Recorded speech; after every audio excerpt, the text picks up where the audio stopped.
The best gear and the best stat weights for you depend on a lot of stuff. Too many things for somebody to honestly tell you how much an agility or a strength is worth. But what I can honestly tell you is how you could figure it out perfectly for yourself. What we have up on the screen right now is a sim, and what it lets us do is decide what our gear, talents, raid buffs, debuffs, and rotation will be. So then you'd be able to actually get the entirety of your context put into answering this question. After you put this into the sim, you'll be able to run your DPS and check. Now, in case you don't want to do this yourself, right now I am simming a two-handed warrior. Nothing too fancy. Raging blow and overpower whenever you can, and we're going to do quick strike if we're over 80 rage. Simple stuff. Well, what are the stat weights? A lot of people have been thinking Deep Wounds is so good. Does this mean that agility is worth more than a strength? Let's find out.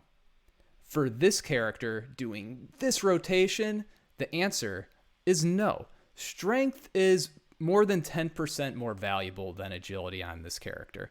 However, maybe the answer is different when we're talking about a dual wield setup for a warrior. After all, your offhand will crit more, but when it crits more, it deals your main hand's worth of weapon damage for the Deep Wounds effect.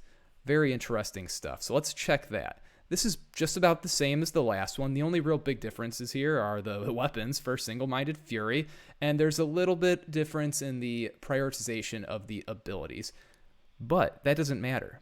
What we want to do is see what the stat weights are. So in the case of DPSing with this setup, we'd run the simulator, and then when we do stat weights, it will tell us what are the optimal stat weights for this rotation with this setup on your character. And then we'll be able to see what is the answer this time. Does agility beat strength when you're using two weapons at the same time? And it appears the answer is yes, and it beats it by about as much as strength beats agility. Isn't that interesting? We go from 0.73 to 0.83. The other way, it's 0.72 to 0.83.